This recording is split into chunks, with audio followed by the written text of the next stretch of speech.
అందరికీ నమస్తే. నేను మీ రాంబాబు, రిపోర్టర్ సూర్యాపేట. నిమ్మికల్లు దండు మైసమ్మ దేవస్థానం అంటే సూర్యాపేట చుట్టుపక్కల ప్రాంతాల్లో చాలా పేరున్నటువంటి దేవాలయం. ఉమ్మడి నల్గొండ జిల్లాతో పాటు ఇటు వరంగల్, అటు జనగాము, ఖమ్మం నుంచి కూడా భక్తులు అమ్మవారి దగ్గరికి వచ్చి మొక్కులు తెచ్చుకుంటుంటారు.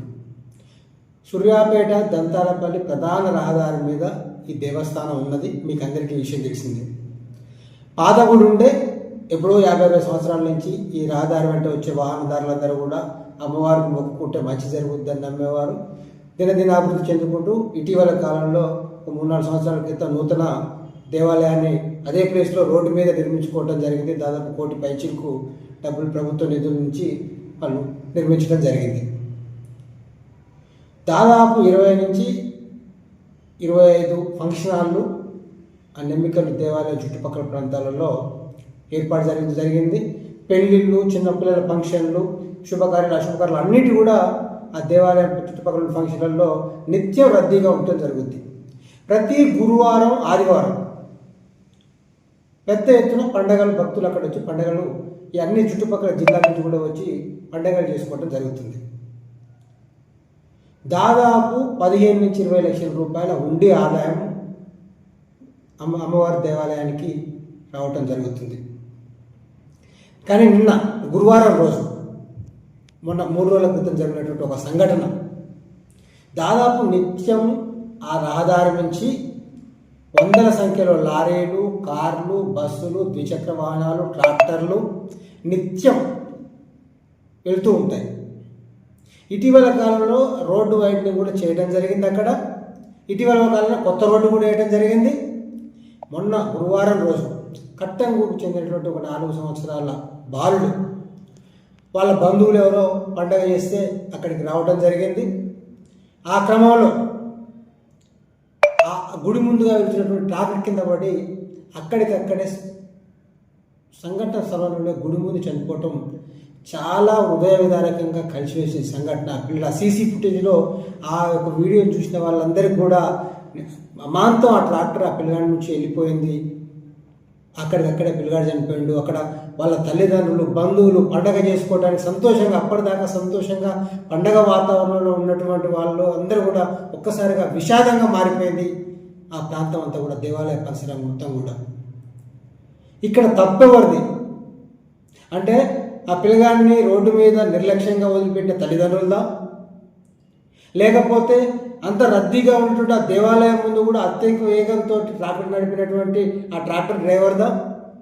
సరే, ఏదైనా సరే ఒక విషాదం జరిగింది, ఆ పిల్లగాడు చనిపోయాడు, ఇది అందరికీ ఆవేదన కలిగించే అంశం. సరే, తప్పెవరిది అనేది పక్కకు పెడితే, కానీ ప్రధాన రహదారి మీద ఉన్న దేవాలయము నిత్యం కూడా ఈ 2 రోజులలో వందల మంది, వేలాది మంది భక్తులు ఆ దేవాలయం ముందు ఉంటారు.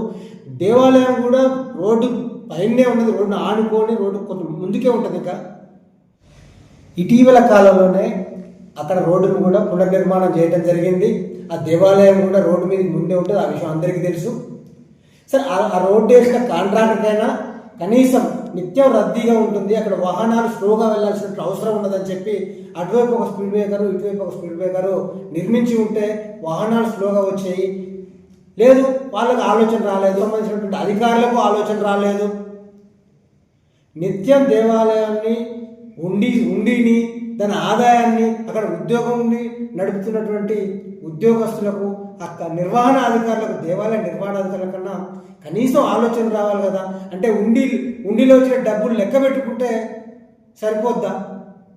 అక్కడ వచ్చిన భక్తుల యొక్క భద్రత అవసరం లేదా?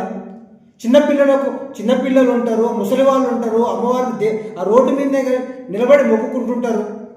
ఎంతసేపు ఉన్నా కానీ 2 నెలలకోసారి, 3 నెలలకోసారి ఉండి ఆదాయం ఎంత వచ్చింది, ఉండిలో డబ్బులు ఎండు పడ్డాయి లెక్క పెట్టుకోవడమే. కానీ అసలు భక్తులు, వాళ్ళ సౌకర్యాలు, వాళ్ళ భద్రత గురించి ఈ దేవాదాయ శాఖ అధికారులకు కనీసం కూడా పట్టనట్టుగా ఉన్నది.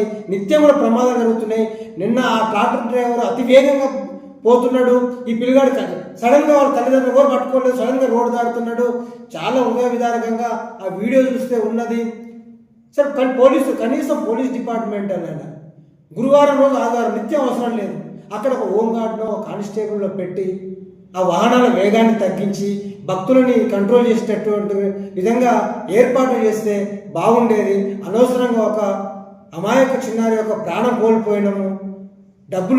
డబ్బులు తీసుకొని ఉండే ఆదాయం వస్తే చాలు మాకు, గుడి లోపల గుడి బయట ఏం జరిగినా అని ఆలోచించేటటువంటి దేవాదాయ శాఖ అధికారులకు కానీ, నేను అదేవిధంగా ఇప్పుడు ఆ రోడ్డు నిర్మించినటువంటి కాంట్రాక్టర్లు లేకపోతే ఆర్ఎండ్బి అధికారులు, అదేవిధంగా పోలీస్ డిపార్ట్మెంట్ కూడా విజ్ఞప్తి చేస్తున్నా, ఇట్లాంటి ప్రమాదాలు ఇంకోసారి జరగకుండా చూసుకోండి. ఎందుకంటే దేవాలయం రోడ్డు మీదనే ఉన్నది, రోడ్డు మధ్యలోకి వచ్చి ఉంటుంది, అక్కడ నిత్యకృత్యంగా జరుగుతుంటే ప్రమాదాలు.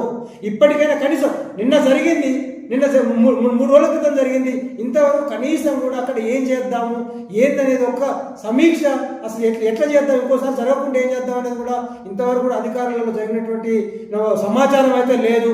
ఇక ముందైనా కానీ మేల్కొని ఆదాయం కాదు, భక్తుల భద్రత కూడా ముఖ్యము. ఎందుకంటే నిత్య రాకపోకలు ఉంటారు కాబట్టి నేను విజ్ఞప్తి చేస్తున్నా, మీరు ఖచ్చితంగా ఈ విషయం మీద నివారణ చర్యలు తీసుకోండి. అక్కడ వాహనాల వేగాన్ని తగ్గించే విధంగా తక్షణమే చర్యలు తీసుకోవాలని నేను ఈ డిపార్ట్మెంట్ అన్నింటినీ కూడా కోరుతా ఉన్నాను.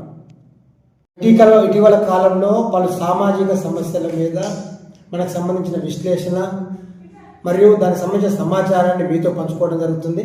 ఈ సమాచారం చాలా మందికి చేరాలంటే నేను మళ్ళీ విజ్ఞప్తి చేస్తున్నా, మీ సమస్యలు, ప్రజల సమస్యలు ఏమున్నా కూడా ఈ సమాజం దృష్టికి రావాలంటే, సమాజం మరింత వేగంగా వ్యాప్తి చెందాలంటే మీరు ఫస్ట్ IR10 టీవీని సబ్స్క్రైబ్ చేయించుకోండి. మీకు సంబంధించిన మీ పక్కన ఉన్న వాళ్ళతో కూడా సబ్స్క్రైబ్ చేయించండి. అదేవిధంగా వీడియోని లైక్ చేయండి, షేర్ చేయండి. మీ అభిప్రాయాన్ని ఖచ్చితంగా కామెంట్ రూపంలో తెలియజేయడం వల్లనే ఈ సమాజంలో చర్చ జరుగుతుంది, సమస్యల పరిష్కారానికి అవకాశం ఉంటుంది. కాబట్టి మీరందరూ కూడా IR10 టీవీని సబ్స్క్రైబ్ చేసుకోండి, చేయించండి వేరే వాళ్ళతో చెప్పి నేను ధన్యవాదాలు తెలియజేస్తున్నాను.